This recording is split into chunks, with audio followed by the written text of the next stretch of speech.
لا إله إلا الله وأشهد أن محمدا عبده ورسوله. الحمد لله وسلم على سيدنا محمد عبدك سيدنا محمد نبي الأمي وعلى آله وصحبه ومن والاه. أشهد أن لا إله إلا الله وأشهد أن محمدا عبده ورسوله.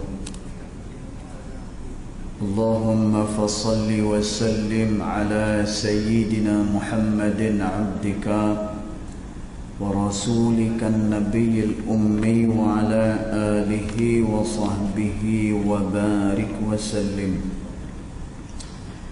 ثم أقول رب اشرح لي صدري ويسر لي أمري واحلل عقدة من لساني يفقه قولي أما بعد.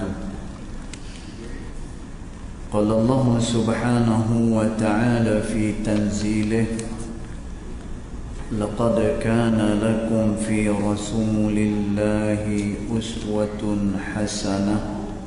صدق الله العظيم. ربي أدخلني مدخل صدق وأخرجني مخرج صدق واجعل لي من لدنك سلطانا نصيرا. إلهي أنت مقصودي ورضاك مطلوبي فأعطني محبتك ومغرفتك يا أرحم الراحمين.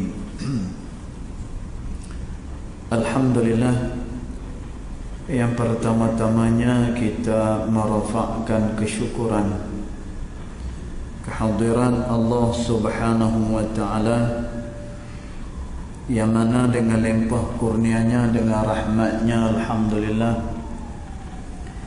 malam ni kita masih lagi diberikan kesempatan, ruang dan juga peluang oleh Allah Subhanahu wa Ta'ala untuk sekali lagi kita dapat bersama-sama di dalam rumah Allah Subhanahu wa Ta'ala ini. Mudah-mudahan salat kita, zikir kita dan doa kita ianya akan diterima pada sisi Allah Subhanahu wa Ta'ala. Allahumma amin. Tuan-tuan dan puan dirahmati Allah sekalian, kita menyambung lagi pembacaan hadis 40 yang dikarang oleh Al-Imam An-Nawawi rahimahullahu ta'ala, dan kita masih lagi membincangkan hadis yang ke-9 daripada hadis 40 ini. Bismillahirrahmanirrahim. Qala muallif rahimahullahu ta'ala wa nafa'ana bi'ulumihi fid daraini amin. An Abi Hurairah Abdurrahman bin Sakhr radhiyallahu anhu qala, daripada Abu Hurairah Abdurrahman bin Sakhr radhiyallahu anhu qala, maka dia telah berkata, sami'tu Rasulullah sallallahu alaihi wasallam yaqul, aku telah mendengar Rasulullah sallallahu alaihi wasallam yaqul, yang mana pada masa itu dia sedang berkata, ma nahaitukum anhu fajtanibu, apa-apa yang aku larang daripadanya, fajtanibu, maka hendaklah kalian semua menjauhkan diri daripada perkara tersebut. Wa ma amartukum bih, dan apa-apa yang aku perintahkan, faf'alu, maka hendaklah kalian semua buat, minhu, daripadanya, mastata'tum, mengikut qadar kemampuan kamu, kata Rasulullah. Tuan-tuan, hadis ni Nabi SAW peringatkan kepada kita, apa-apa pun juga yang Nabi SAW larang, maka Nabi kata jauhkan. Dan kita dah bincang sebelum ni, apa-apa yang dilarang pada syarak pasti padanya ada mudarat. Dan setiap perintah yang diperintahkan ada manfaatnya. Sebab itu orang yang menjauhkan diri daripada perkara yang dilarang oleh Allah Subhanahu wa ta'ala, dia akan mendapatkan kedudukan yang tinggi di sisi Allah Subhanahu wa ta'ala. Tuan-tuan, kita ni kalau nak dibandingkan dengan amalan kita tak seberapa. Bahkan Nabi SAW pernah menyebut bahawa seseorang dimasukkan ke dalam syurga Allah Subhanahu wa ta'ala bukanlah kerana disebabkan amalannya kepada Allah Subhanahu wa ta'ala, tetapi adalah kerana rahmat daripada Allah Subhanahu wa ta'ala. Tuan-tuan, tapi bukanlah bermakna kita kena tinggalkan amal dan juga hanya semata-mata mengharapkan rahmat daripada Allah. Amal adalah asbab kita dapat menarik rahmat, kasih sayang daripada Allah Subhanahu wa ta'ala. Dan kita tak tahu manakah amalan yang dapat menarik akan rahmat daripada Allah Subhanahu wa ta'ala. Tuan-tuan, kita pernah sebutkan yang mana satu cerita riwayat daripada Imam Al-Bukhari rahimahullah ta'ala, bagaimana ada satu orang yang tiap-tiap malam menjual tubuhnya. Tuan-tuan, maknanya apa? Dia ni adalah seorang pelacur. Tuan-tuan, maka dia kesian kepada satu ekor anjing yang sedang kehausan. Lalu dia melepaskan sepatunya, dia cedok ayak, kemudian diberikan ayak ni kepada anjing yang sedang dalam kehausan. Tuan-tuan, maka disebutkan bahawa perempuan ini kerana ikhlasnya dia memberi minum kepada anjing tersebut, menyebabkan dia mendapatkan kedudukan yang besar pada sisi Allah Subhanahu wa ta'ala.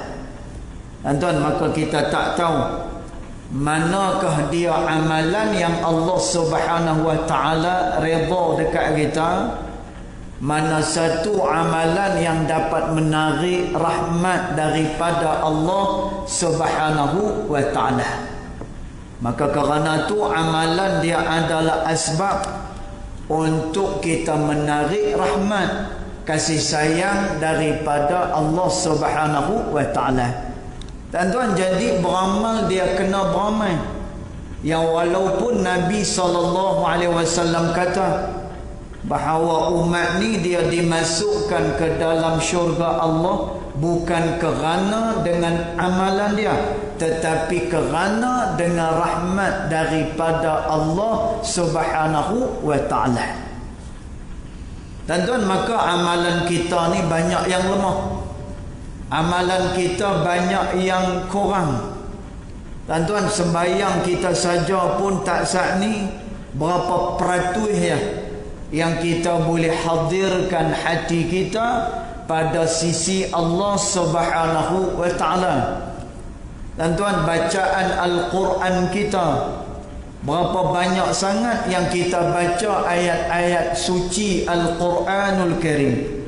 Tuan-tuan, maka kalaulah nak diambil daripada amalan kita yang serba kurang ni, kita tak mampu nak membeli rahmat daripada Allah Subhanahu wa ta'ala. Cerita dia kita lemah. Tuan-tuan, satu hari ada orang berjumpa dengan Sayyidatina Aisyah radhiyallahu anha wa ardaha.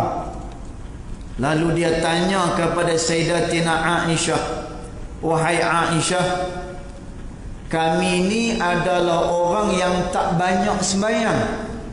Tuan-tuan, makna tak banyak sembahyang bukan makna kata dia tak solat subuh, tak solat zuhur, tak solat asar, maghrib, isyak dia sembahyang. Bukan macam tu. Tuan-tuan, makna sahabat ni, dia kata dia tak banyak sembahyang, maknanya dia tak banyak bangun pada tengah malam. Dia tak banyak buat yang tu. Dia tak banyak melakukan solat sunat pun tak banyak juga.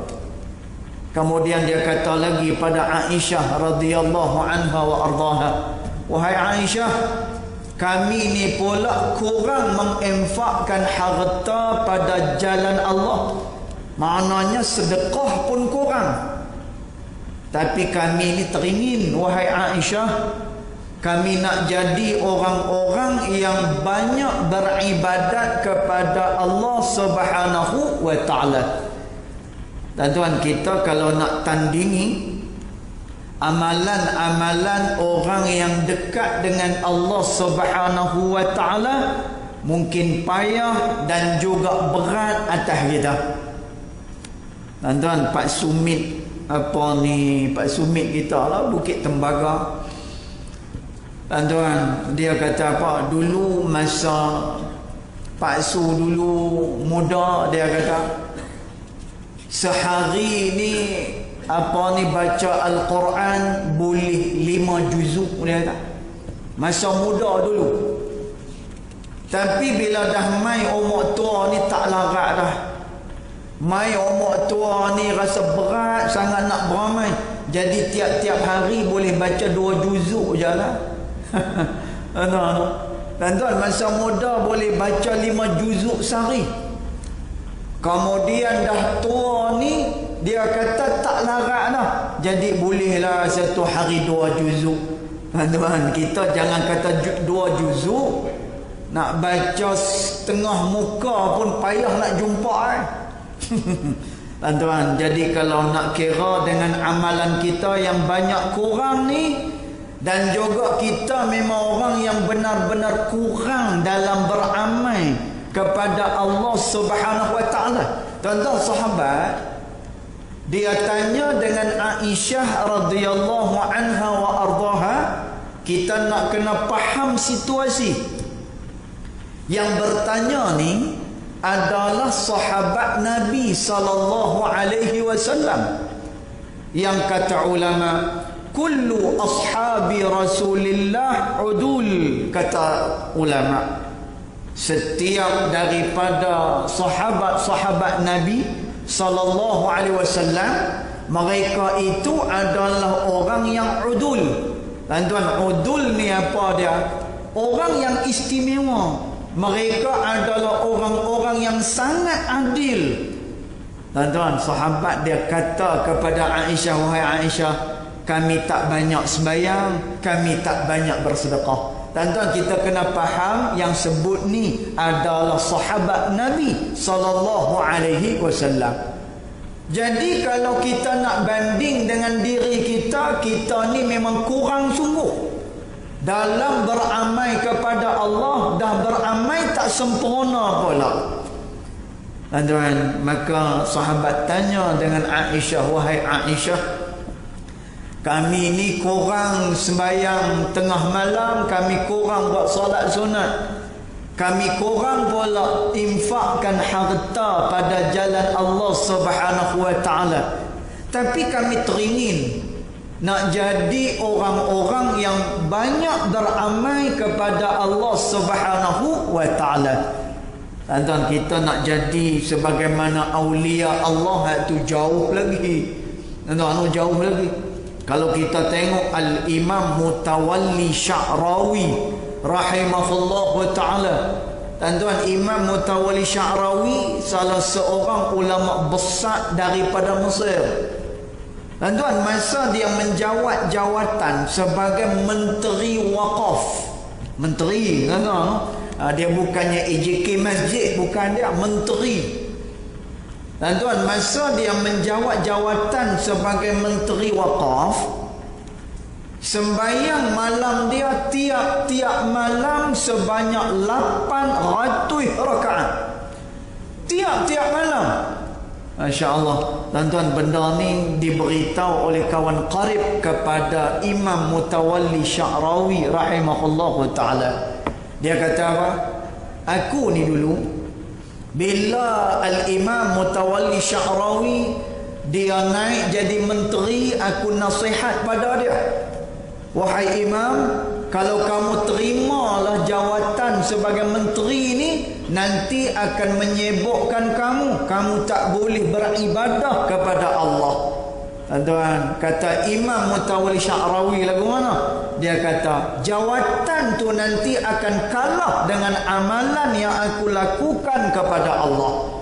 Tuan-tuan, dah jadi menteri, sibuk pi sana sini. Tuan-tuan, masih lagi boleh buat solat sunat satu malam sebanyak 800 rakaat. Allahu Akbar. Tuan-tuan, agak-agak kita boleh dah nak tandingi orang-orang yang dekat dengan Allah ni. Tuan-tuan, orang yang dekat dengan Allah Ta'ala, jangan kita pandang 5 juzuk Quran yang dia baca tu. Tuan-tuan, jangan kita duk fikir macam mana sembahyang 800 rakaat satu hari ni. Tuan-tuan, mereka telah diberikan keberkatan masa oleh Allah Subhanahu wa Ta'ala. Kerana tu disebutkan dalam kitab Al-Hikam yang dikarang oleh Al-Imam Ibnu Atha'illah As-Sakandari rahimahullahu ta'ala. Manusia dia terbahagi kepada 2 golongan. Golongan yang pertama, hatinya dipenuhi dengan Allah. Golongan yang kedua, hatinya 50-50. Tuan-tuan, maknanya ada kerisauan, maknanya masih lagi dia tercari-cari. Kalau aku tak kerja tak boleh duit. Kalau tak boleh duit, macam mana nak bagi nafkah kepada ahli keluarga? Tuan-tuan, lalu dia pun buat kerja, maka dia dapat duit, dia dapat hasil, tapi dia tak lupa untuk bersyukur kepada Allah Subhanahu wa Ta'ala. Tuan-tuan, orang yang macam ni dinamakan orang asbab. Tuan-tuan, orang asbab ni dia sibuk tapi dia tak lupa dengan Allah Subhanahu wa Ta'ala. Tapi ada satu lagi golongan yang hatinya dipenuhi dengan Allah Subhanahu wa Ta'ala. Tuan-tuan, orang yang hati dia dipenuhi dengan Allah ni, makan ke dia tak makan ke semacamnya, serupa sahaja bagi dia. Kerana tu Allah Ta'ala sebut, ala inna awliya Allah la khawfun alaihim wa la hum yahzanun. Ingatlah, wali-wali Allah Subhanahu wa Ta'ala itu adalah orang yang tidak ada perasaan takut dan tidak ada perasaan duka cita, kata Allah. Dan Allah Ta'ala cabut daripada hati dia. Rasa takut tak ada, kemudian duka cita pun tak ada. Dan tuan, hati dia lagu mana? Tenang je. Allah uji pun bersyukur, Allah beri kepada dia nikmat pun dia bersyukur kepada Allah. Tuan-tuan, jadi kita ni nak juga nak menyaingi orang-orang yang banyak beribadat kepada Allah. Apatah lagi ada satu hadis Nabi SAW. Nabi kata, hadhil ummah satafruqu. Umat ini dia akan terpecah menjadi 73 golongan, kata Nabi SAW. Tuan-tuan, Nabi kata 72 terancam dengan neraka Allah. Satu golongan sahaja. Walaupun satu golongan ni besar. Walaupun satu golongan ni besar.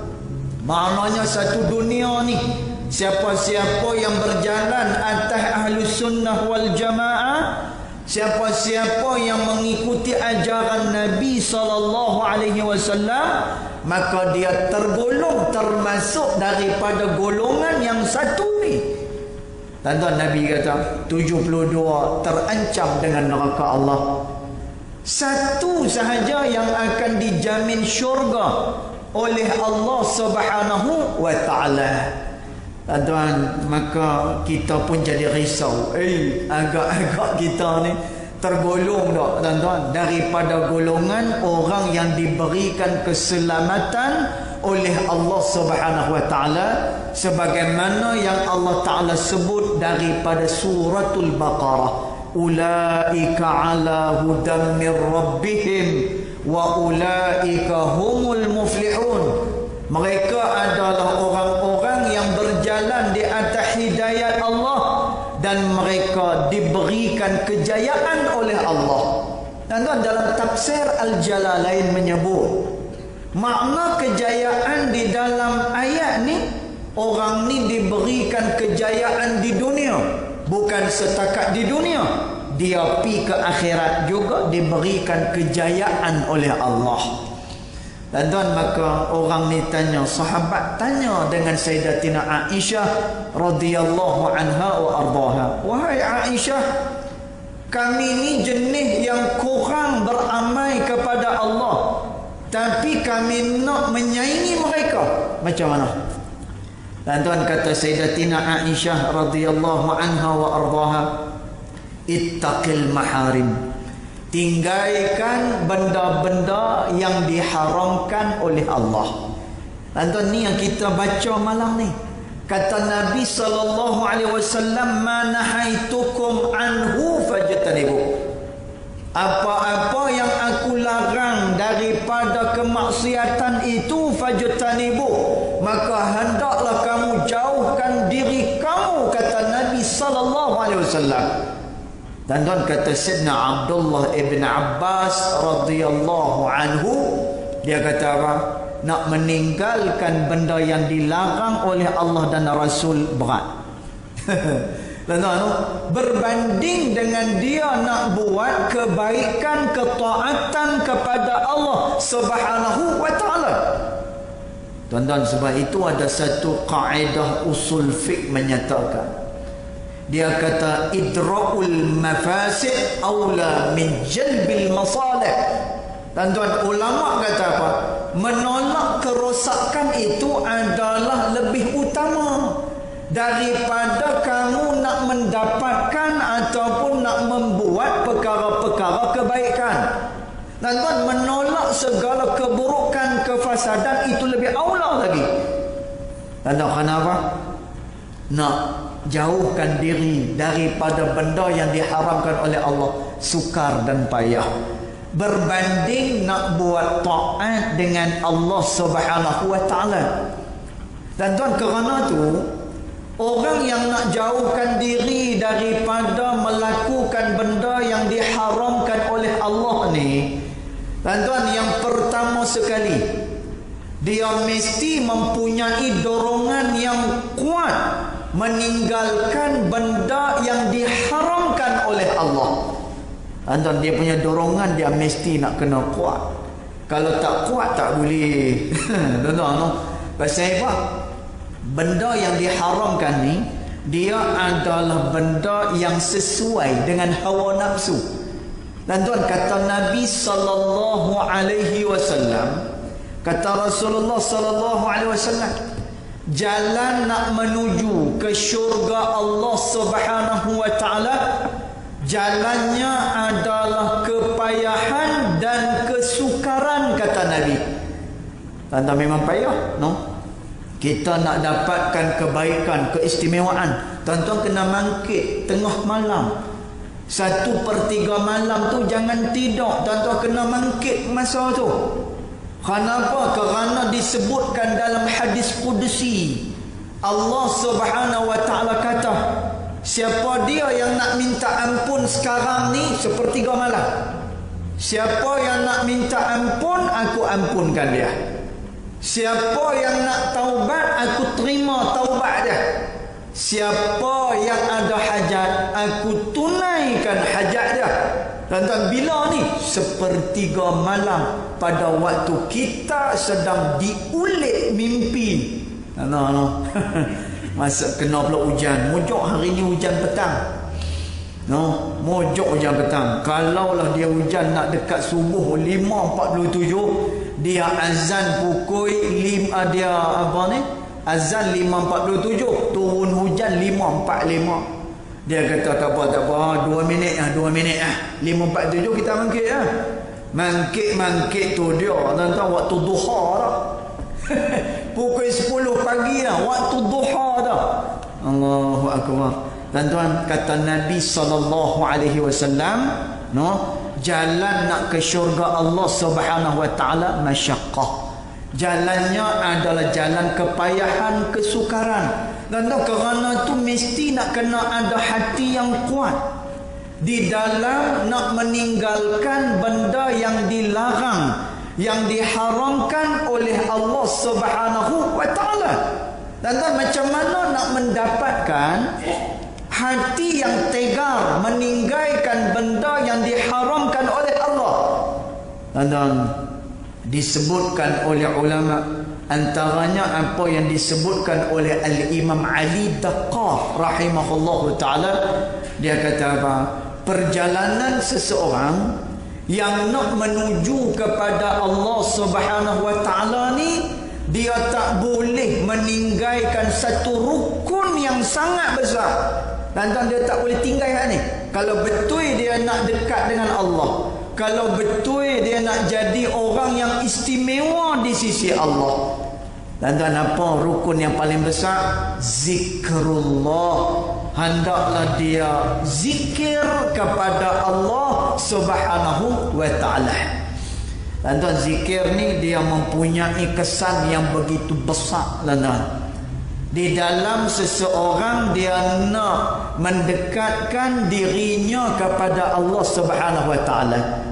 Sebab itu kata Al-Imam Al-Habib Abdullah bin Alawi Al-Haddad rahimahullah ta'ala dalam kitab dia Risalah Al-Mu'awanah fi Sulukin Tariqil Akhirah, dia kata man laysa lahu wirdun, siapa-siapa yang tidak ada baginya wirid, fahuwa qirdun, ketahuilah dia sebenarnya adalah seekor kera, kata Imam Al-Haddad.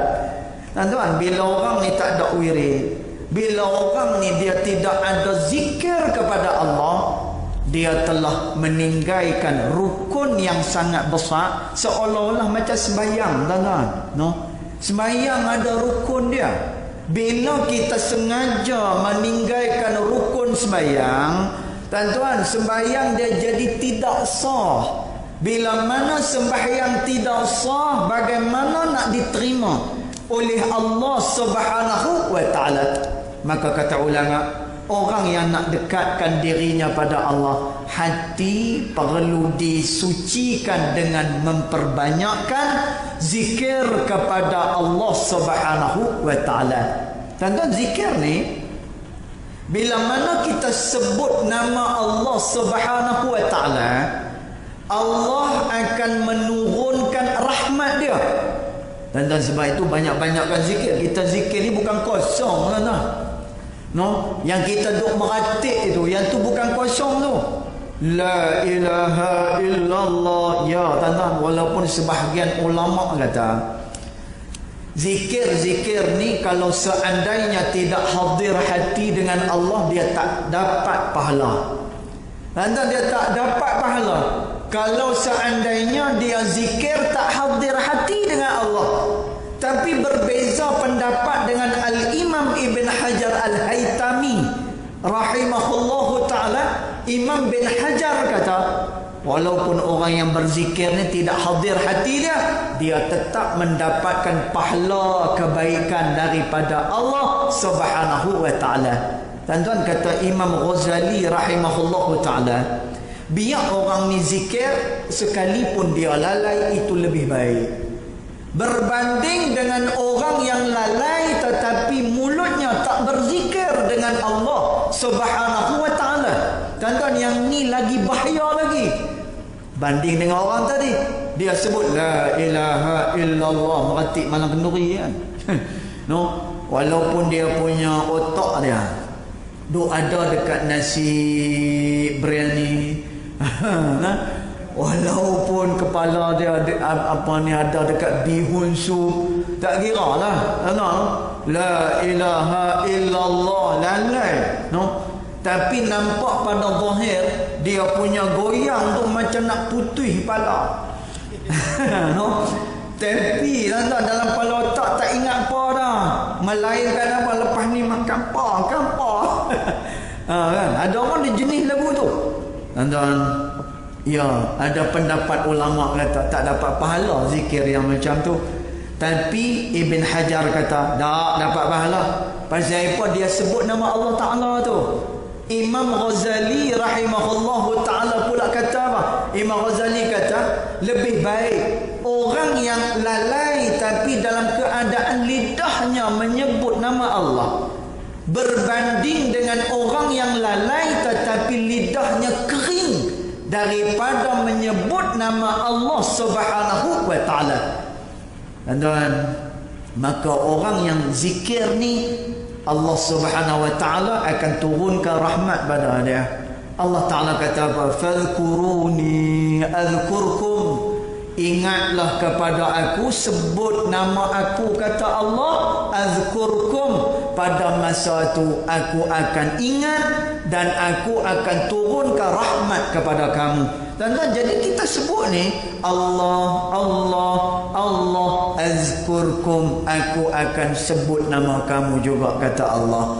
Aku akan ingat kamu, kata Allah. Ulama tafsir kata cara Allah Subhanahu wa ta'ala ingat kepada manusia birrahmah, iaitulah dengan diturunkan rahmat daripada sisi Allah Subhanahu wa ta'ala. Tuan-tuan, sebab itu orang kalau dia nak bawa kereta, kita diajak oleh Nabi lagu mana tuan-tuan? Nak makan, bismillahirrahmanirrahim. Tuan-tuan, kita diajak oleh Nabi nak tulis kitab, contohnya bismillahirrahmanirrahim. Tuan-tuan, kita nak mulakan apa? Jimat sekalipun, memulakan dengan nama Allah Subhanahu wa ta'ala. Nak jimat sekalipun, tuan-tuan, bila mana satu perkara dimulakan dengan nama Allah Subhanahu wa ta'ala, maka perkara tersebut akan diberikan keberkatan oleh Allah Subhanahu wa ta'ala. Maka kata ulama, siapa yang nak dekatkan dirinya kepada Allah tapi meninggalkan zikir, dia telah meninggalkan rukun yang begitu besar di dalam perjalanannya nak pi kepada Allah Subhanahu wa ta'ala. Tuan-tuan, nak tinggal benda yang diharamkan oleh Allah dan Rasulullah sallallahu alaihi wasallam ni, Nabi habaq kat kita. La haula wala quwwata illa billahil aliyyil azim. Tidak ada daya, tidak ada kekuatan melainkan daya dan kekuatan Allah Subhanahu wa ta'ala. Tuan-tuan, apa dia huraian daripada hadis ni? Apa yang nak disampaikan daripada perkataan ni, ayat ni? Tuan-tuan, ulama hadis kata Nabi SAW nak habaq, kamu tak ada daya kekuatan nak buat kebaikan. Demikian juga tak ada daya kekuatan nak meninggalkan benda yang dilarang oleh Allah. Tuan-tuan, jaga-jaga benda yang dilarang ni, benda yang sesuai dengan hawa nafsu. Sebab itu kata Nabi SAW, jalan nak ke syurga Allah masyaqqah, susah perjalanannya. Tapi jalan nak ke neraka Allah Subhanahu wa ta'ala, jalannya adalah hawa, jalannya adalah hawa nafsu, kata Nabi sallallahu alaihi wasallam. Tuan-tuan, senang je kalau nak pergi neraka. Ni waktu-waktu tengah macam ni sat lagi nak Isya, tak sah mayang Isya. Kan?